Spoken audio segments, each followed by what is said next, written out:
Hello friends, नमस्कार। स्वागत है आप सभी का एजुकेशन मंत्रा में।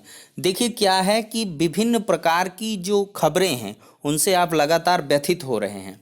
एक बार क्या हुआ, वीडियो के माध्यम से हमने आपको अपडेट कर दिया था। उतने टाइम हम भी थोड़ा सा थके हुए थे, तो फिर इसके बाद हम आराम करने लगे थे। तो इस दरमियान क्या चीज़ें निकल के आई कि अचानक से जो केस का स्टेटस है उसके कई सारे स्नैपशॉट आए, बहुत सारे फ़ोनिक कॉल आने लगे कि सर ये अचानक से क्या हो गया, इसमें तो स्टे लिख के आ रहा है। और हमने भी जब जाके चेक किया तो एकदम से दिल की धड़कनें तेज़ हो गई कि आखिरकार ये क्या हुआ। जो मतलब एडवोकेट्स के सामने जो चीज़ें कही गई, जो बातें हुई, उनके आधार पर चीज़ें नहीं निकल के आ रही, और उसमें ये कि notice issue and stay granted साफ साफ लिख के आ रहा है। देख सकते हैं सभी लोग 1118/2020 ये रामशरण मौर्य वाली है। इसमें क्या लिखा है कि motion hearing fresh for admission civil cases list on 14 notice issued and stay granted order date 21/5/2020। मतलब इसका कि नोटिस इशू हुई और इसके साथ स्टे भी ग्रांट कर दिया गया। इसका मतलब सीधे से भर्ती प्रक्रिया में स्थगनादेश। ये Ramsharan Maurya versus state of UP का स्टेटस है। फिर इसके बाद देखिए और हमने चेक किया, यहाँ पर देख सकते हैं और एक डायरी नंबर है। जी हाँ, मतलब जितने भी केसेस हैं सब में ये चीज़ें लिख के आ रही थी। ठीक है, सूबेदार सिंह एंड द अदर्स वाली की अगर बात कर लें यहाँ पर, तो स्टेटस क्या है, आफ्टर नोटिस फॉर एडमिशन, अब ये लिख के आ रहा है। ठीक है, मतलब एक बार क्या है, आफ्टर नोटिस फॉर एडमिशन, ये अब अपडेट हो गया स्टेटस 1198 में भी। और इसके बाद अगर देख लें यहाँ पर, तो अब जो है भर्ती प्रक्रिया पर स्टे वाली जो बात थी, स्टे ग्रांटेड, वो हटा लिया गया। मतलब अब स्टेटस अपडेट हो चुका है।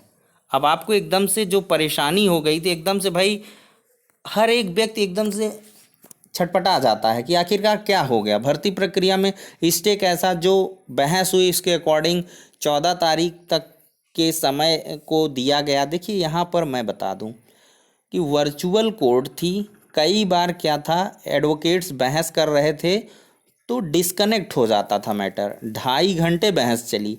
कई सारे सीनियर्स ने, जैसे सुब्रमण्यम जी, काफ़ी जो है परेशानी से नाम लेना पड़ता है, नहीं ज़बान थोड़ा लटपटा जाती है। तो इसमें क्या है कि वो 3 बार डिस्कनेक्ट हुए। और कई एडवोकेट्स जैसे तुषार मेहता जी हैं, उनको लेकर समस्याएं आई। तो जज साहब ने ये कहा कि इतने ज़्यादा पैनल हैं और इतनी ज़्यादा इसमें हियरिंग है और इतनी कॉम्प्लेक्स इशू हैं। आनंद कुमार यादव वाला जजमेंट है, डिवीज़न बेंच का जजमेंट, सिंगल बेंच का जजमेंट, और उसकी हर एक पैरा की नोटिंग करना, उसको नोटिफाई करना। फिर तीनों जज साहब जो है आपस में विचार विमर्श सामंजस्य स्थापित नहीं कर पा रहे थे। भाई एक जज साहब को समझ में आता, दूसरे को ना समझ में आता, तीसरे को। तो इससे क्या हुआ कि उन्होंने डिसाइड किया, बार बार उन्होंने कहा था कि इसको हम वर्चुअल कोर्ट में प्रोसीड नहीं कर पा रहे हैं। आप लोग क्या है कि जब ये मतलब रेगुलर कोर्ट हो तो एट फर्स्ट डे हम इसको सुनेंगे। लेकिन शिक्षा मित्र के जितने भी मजबूत पैनल के एडवोकेट्स थे वो लगातार स्टे की मांग कर रहे थे कि भर्ती प्रक्रिया पर स्टे दे दिया जाए, अदरवाइज नियुक्ति पत्र बढ़ जाएंगे, फिर इसके बाद हमारे पिटिशनर्स का लॉस हो जाएगा। तो इस पर फिर जज साहब ने आपसी मंत्रणा की और फिर इसके बाद सुनवाई शुरू हुई। फिर कई एडवोकेट्स ने अपना सबमिशन रखा। आखिरकार एक लंबे सबमिशन रखने के बाद, सबके सबमिशन के बाद, जज साहब ने ऑर्डर लिखवाना शुरू किया। ऑर्डर जहाँ तक जो एडवोकेट से हमके जानकारी प्राप्त हुई, चूँकि एकदम रियल और ऑथेंटिक अपडेट ही आपको प्रोवाइड की जाती है, तो एडवोकेट्स ने ये बताया कि 14 जुलाई को फाइनल डिस्पोजल के लिए लगाया गया है। मतलब 14 जुलाई को फाइनल हियरिंग के लिए बुलाया गया है और 6 जुलाई तक राज्य सरकार को ऐसे शिक्षा मित्रों की सूची प्रेषित करने या दाखिल करने की बात कही गई है जो कि 40-45% क्वालिफाइंग मार्क्स को क्रॉस कर रहे हैं। मतलब 40-45 पर उत्तीर्ण सभी शिक्षा मित्रों की व्यापक सूची मंगाया सुप्रीम कोर्ट ने कि 6 जुलाई तक आप सबमिट कर देंगे और 14 जुलाई को फाइनल हियरिंग होगी, इस पर बहस होगी। अन्य जो पक्षकार हैं वो 14 के पहले पहले अपनी चीज़ों को रख सकते हैं, लगा सकते हैं। जैसे आपने देखा होगा डिवीज़न बेंच का जैसे ही ऑर्डर जो है रिजर्व हुआ था तो फिर इसके बाद रिटन सबमिशन सारे के सारे एडवोकेट्स के लिए गए थे। तो दोस्तों इसमें क्या हुआ कि अब फाइनली जो है रिजवान अंसारी ने एक ऑडियो भी जारी किया जिसमें वो कह रहे हैं अपने अधिवक्ताओं के परचम लहराने की बात कही जा रही है। इसके साथ ही साथ ये कहा जा रहा है कि संपूर्ण भर्ती प्रक्रिया पर स्टे आ चुका है, स्टे हो गया है, जबकि पहली जो SLP है रामचरण मौर्य की वो खारिज की जा चुकी है। लेकिन दोस्तों इसमें क्या है कि अब जो स्टेटस है वो अपडेट हो चुका है, केवल नोटिस इशू लिख के आ रहा है। नोटिस तो इशू हुई है, 14 जुलाई को डेट लगी है, 6 जुलाई तक के पहले पहले डेटा को कंपाइल करके सबमिट करना है। लेकिन स्टे वाली बात अब देखिए भ्रामक हो चुकी है। एक बार वो स्टेटस में स्टे ग्रांटेड लिख के आया, दूसरी बार उसको हटा लिया गया, लेकिन करंट स्टेटस को ही माना जाएगा कि उसमें स्टे ग्रांटेड हट गया है। अब दोस्तों जो स्थिति स्पष्ट होगी वो देर शाम तक होगी, देर शाम तक आपको इंतज़ार करना होगा। देर शाम तक एकदम से स्पष्ट हो जाएगा जो ऑर्डर में लिखवा के आएगा।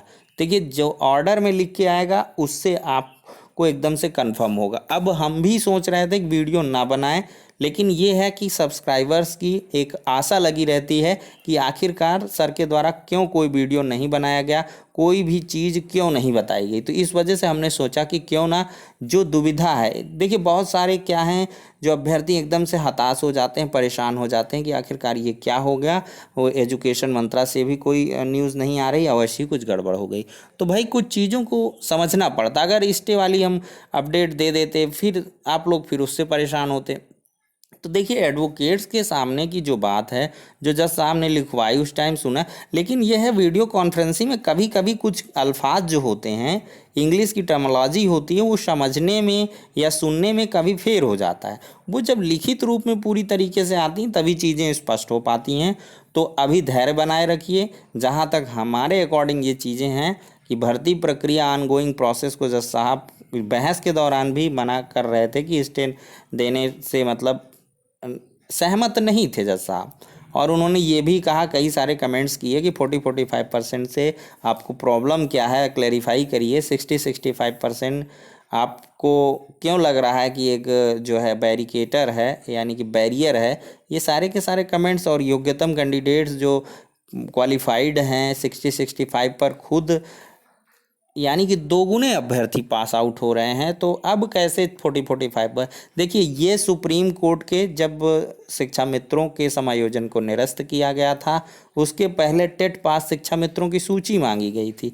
फिर क्या हुआ था आखिरकार आपने देखा, समस्त शिक्षा मित्रों का जो यानी कि क्या कहें कि जो उनका समायोजन है वो निरस्त किया गया।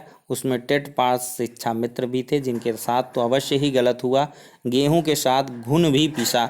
चूँकि क्या है कि बहुत सारे शिक्षा मित्र टेट पास थे उस टाइम पर, उनको यानी कि एकदम से सही थे, वो मिनिमम एलिजिबिलिटी को एक्वायर कर रहे थे। लेकिन वहाँ पर क्या बात हुई, सारे के सारे शिक्षा मित्रों का समायोजन निरस्त हुआ, क्योंकि जो प्रक्रिया थी वो एक निर्धारित प्रक्रिया के अंदर सबका समायोजन हुआ था। तो अब देखते हैं डिवीज़न बेंच के ऑर्डर पर क्या कुछ लिख के आया है। और देखिए स्टे के भी कई मायने निकाले जा रहे हैं अभ्यर्थियों के द्वारा। किसी के द्वारा कहा जा रहा है नहीं भर्ती प्रक्रिया पर स्टे नहीं है, ये ऑर्डर पर स्टे है। भाई ऑर्डर पर स्टे का मतलब तो भर्ती प्रक्रिया पर स्टे हो गया, ये समझने वाले। और देखिए एक बात भी है, अगर स्टे हो भी जाता है, इन केस 1 सेकेंड आप लोग मान भी लीजिए, अभी आपके अपॉइंटमेंट लेटर मिलने नहीं वाले हैं, और सॉरी मिल तो जाएंगे लेकिन ज्वाइनिंग होने वाली नहीं है।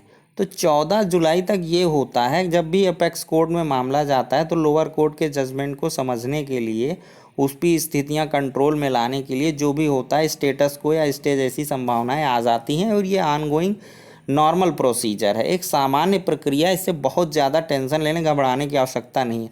सिंगल बेंच के ऑर्डर पर डिवीज़न बेंच में स्टे मिला फिर इसके बाद देखिए सिंगल बेंच के ऑर्डर को खारिज ही कर दिया गया। तो ये सारी की सारी चीज़ें हैं, तो उससे आप लोग बिल्कुल भी परेशान ना होइए। अभी फ़िलहाल आईडी का जो ऑप्शन आ रहा है उसको जो है आप भरिए, वोटर आईडी, और इसके बाद अदर्स में सेलेक्ट करके सीधे आप नंबर भर दीजिए, आधार कार्ड पैन कार्ड का कुछ भी नंबर है, ठीक है, और भर सकते हैं। और इसके बाद अभी आप इंजॉय करिए आराम से, पूरा फॉर्म वार्म आप सबमिट करिए। बहुत घबरा के देखिए, बहुत सारे अभ्यर्थियों को कमेंट आ रहे हैं कि सर मैंने क्या किया, वोटर आईडी कार्ड का नंबर ही गलत भर दिया, 1 डिजिट गलत हो गया सर, अब मैं क्या करूं, निवास का गलत हो गया जल्दबाजी में।